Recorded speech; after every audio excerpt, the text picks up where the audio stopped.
Peace, everybody. So, if you watch my last video, it gave you a pretty thorough breakdown of what a short seller is and what a short squeeze is in layman's terms. Now, if you watch that video, this video is for you, especially considering what's happening today in the stock market.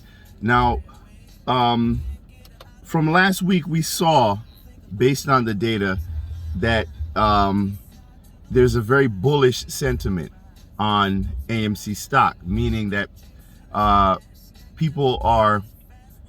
we're expecting the share price to go up, and we're expecting a lot of people to be buying into the stock based on everything that we spoke about already. So this morning we saw an initial surge from the pre-market. We saw it go up to like $62, and it went above. I think it touched $63 this morning, and now it's way down. I don't know, I think when I last looked, it's trading at like 58 something. And I've been getting a lot of calls from people. Tony, what should I do? Should I sell? I'm scared. What's going on? Is it going to recover? Now, it's not my job to tell anybody what to do, right? I can only tell you what I'm going to do, and I can only tell you what I see happening. And, there are a lot of very informative people out there that you can, research, or that you can even watch their videos just to even get an extremely detailed understanding based on, technical analysis and other things like that. I would definitely suggest on the top of that list, Trade Trades. This guy is phenomenal. He's unbelievable. But, like I said, me, I give it to you in like the simplest layman's terms. Now, I believe what we're seeing today, and as I said last week, we're going to see the most aggressive attacks on AMC stock from hedge funds and short sellers. Why? Because they're already down billions of dollars. And I'll say this, like, margin calls are coming. The higher the stock goes, the more likely you will see that margin calls will come in, and they will have to cover those stock. So let's go back to my previous example when I was talking to you guys about how I borrow your jewelry and then I sell it for a certain price. I sell it for $10,000, and then I put out some articles and I find ways to manipulate the value of that chain so that it goes down, or the value of your jewelry, so that it goes down from $10,000 value to $5,000 value. Then I buy it back and I give it back to you.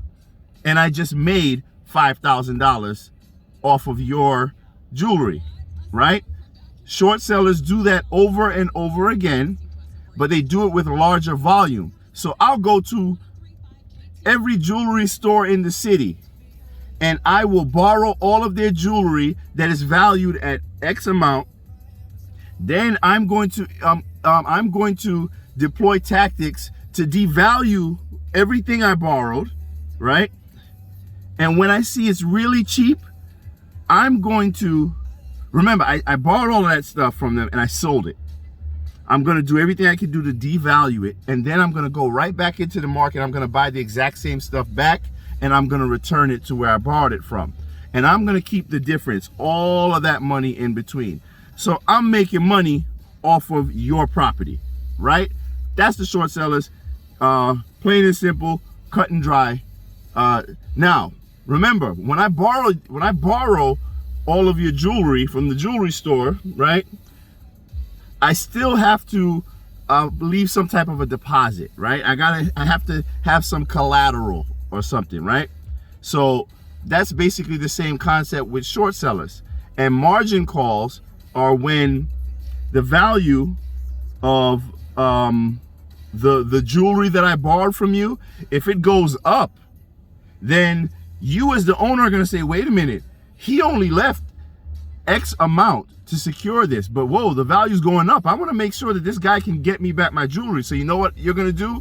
You're going to margin call me. You're going to tell me, hey, listen, I know you borrowed it, but I see the value of it is going way up. You're going to have to put up some more money to cover this just in case. Now, me as the guy who borrowed it, I'm like, oh man, I borrowed $10 million worth of jewelry. That $10 million worth of jewelry is now worth $20 million.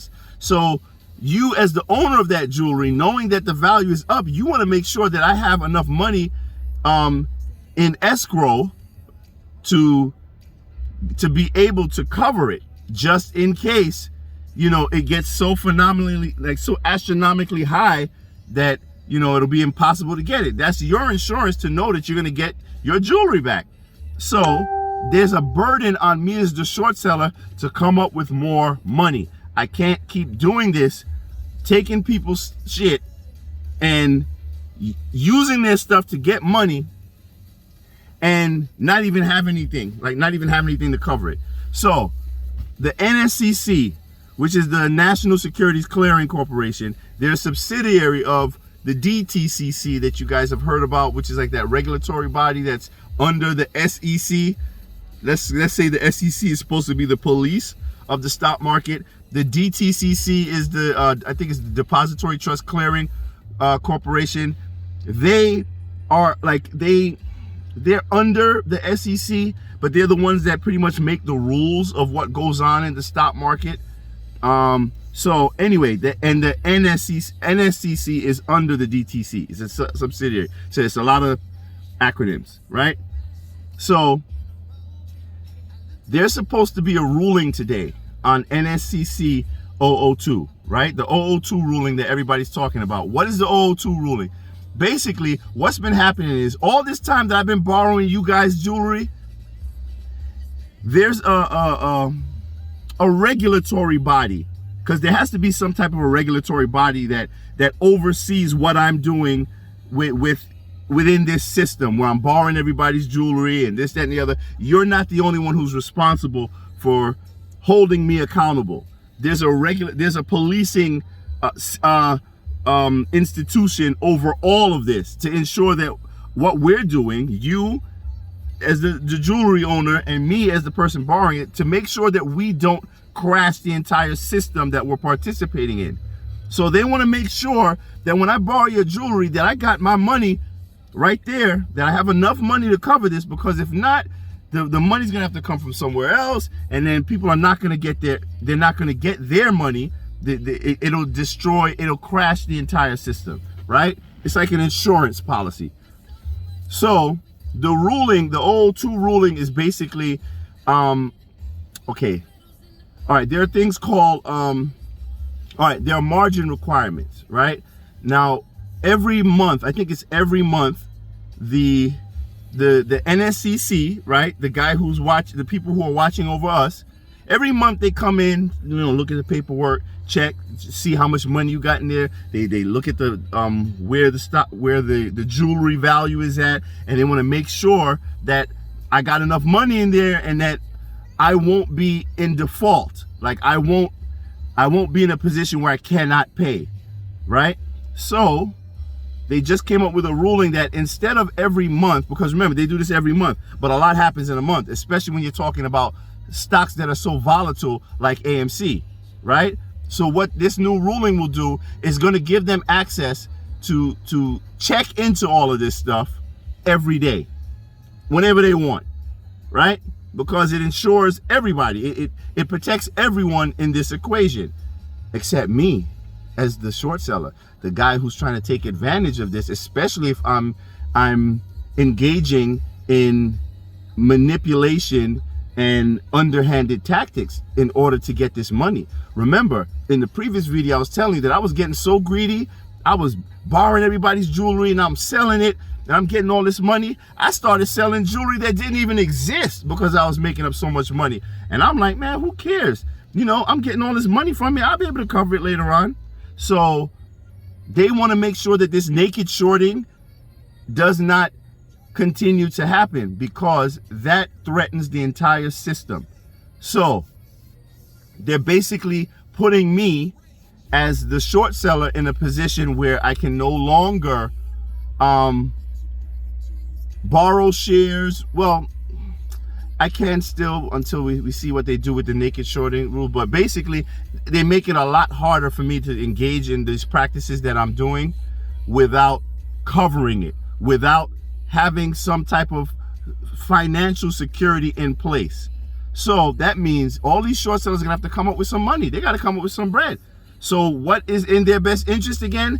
They're going to aggressively try to bring the value down with the remember the high frequency trading I said that me and Bob we're selling the jewelry back and forth to each other at a very fast rate in large quantities, but we're selling it back cheaper than what's going on in the market, because as the value's going up, we don't want it to go up.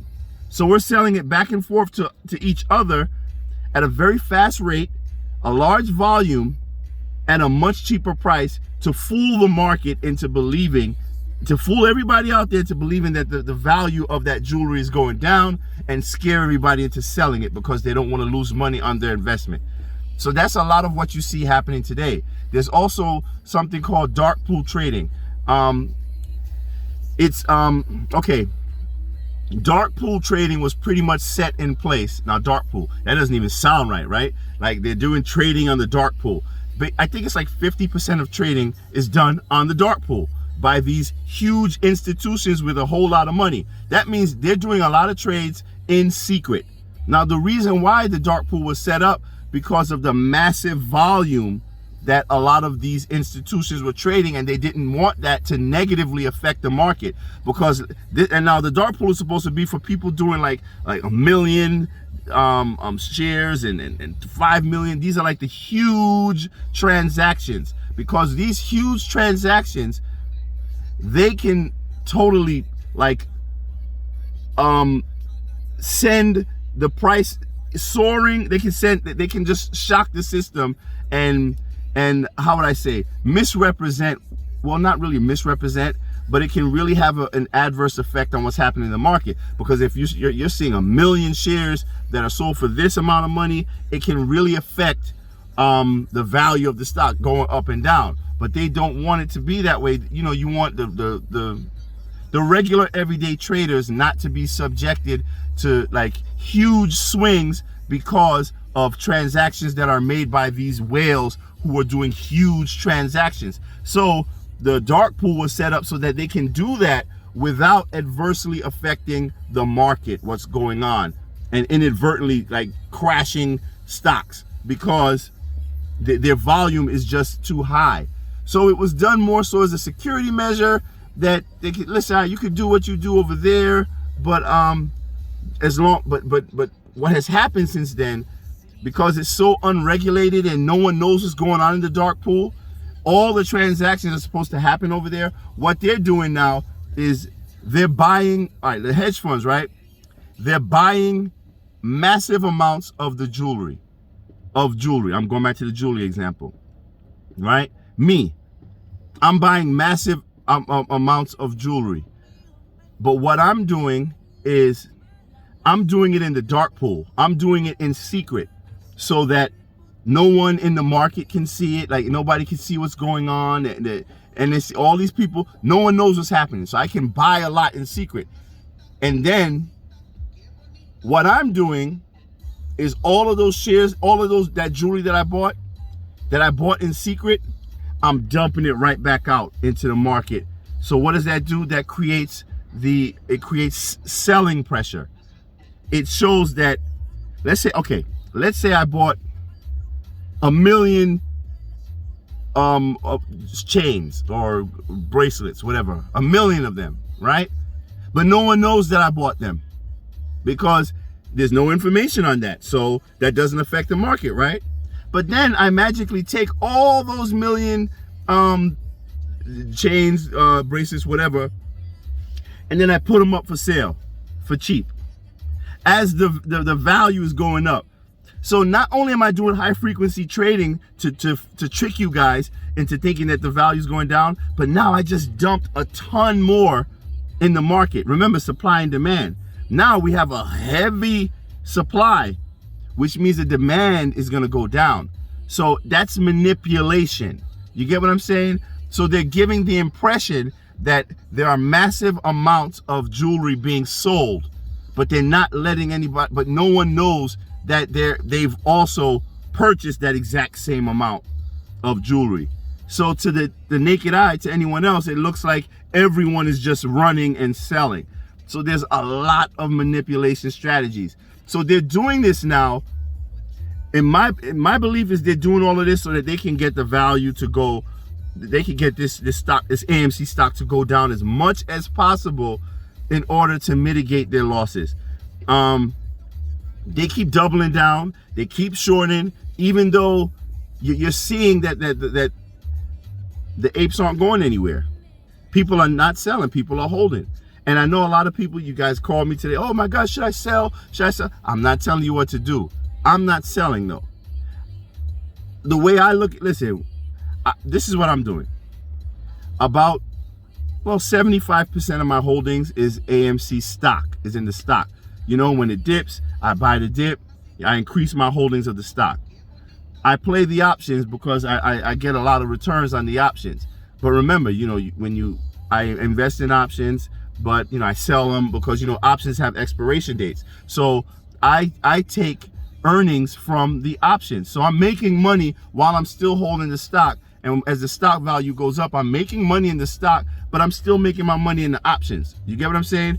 So personally, I don't want to overextend myself too much in the options market, because with options, while you can see tremendous gains, you can also see tremendous losses, because you have things like theta that you have to worry about, which is time decay.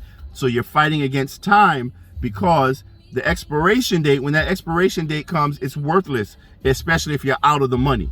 But we're going to talk about that in another, I guess, in another video, right? But basically, when you buy a call option, I'm talking about call options now, basically betting, so to speak, that the value of the stock will go up to here. And the closer you get to that date, the value, there's time decay, because the closer you get to that date and you don't hit that strike price, you're losing value in that option. So what do you need to happen? You need the share price to surge to offset that time decay.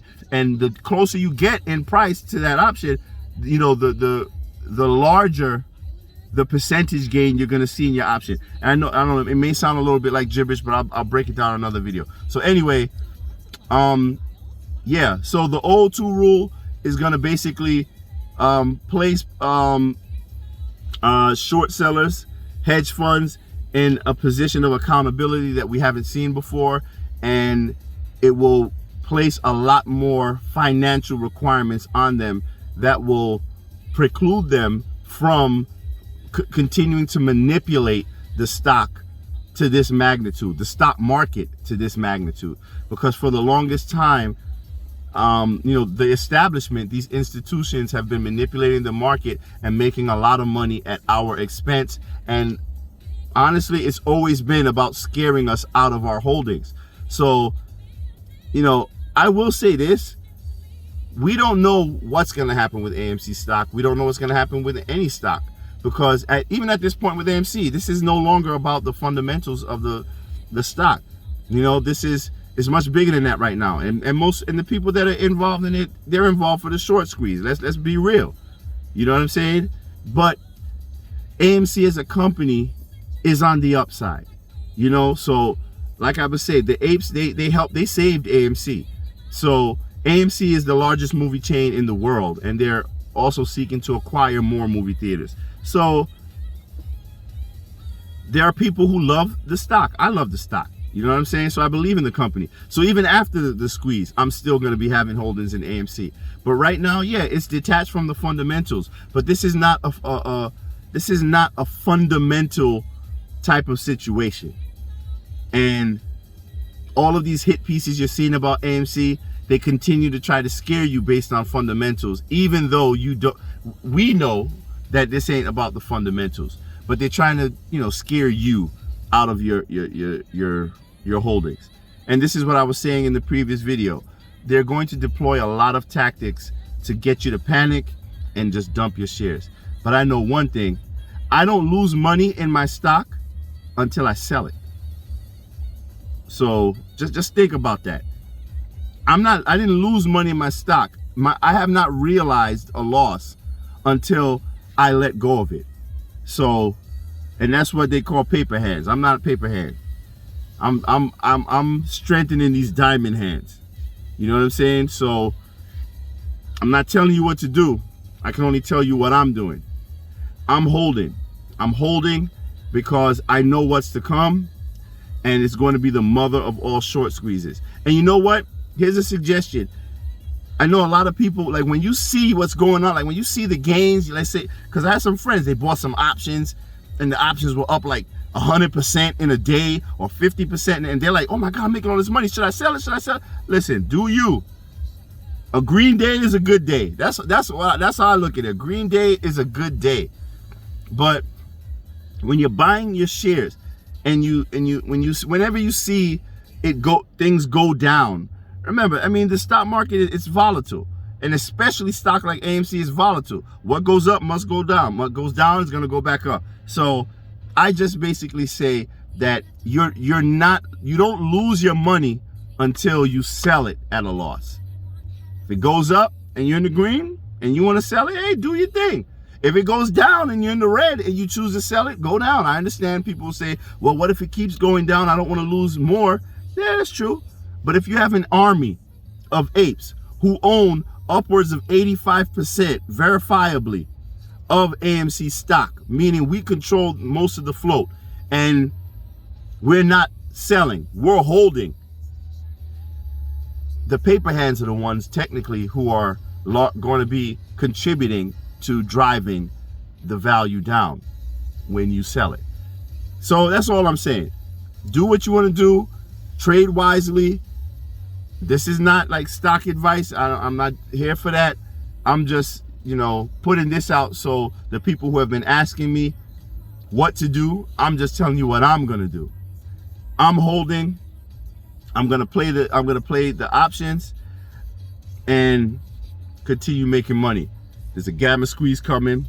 There's a short squeeze coming. There's so much on the table right now. And and a lot of this, remember, the decision has not come out on the 002 decision hasn't come out yet, but it's supposed to come out today. And I think because that decision is scheduled for today is why you're seeing this aggressive attack on AMC stock. Because if they now get forced into the position where they have to, open the books, there's going to be a lot of financial repercussions. So it's in their best interest to get it as low as possible so they can get out. So, and what happens after they do that? Boom. Squeeze. So, I hope that put things in better context. Got any questions, just hit me up. All right? Peace.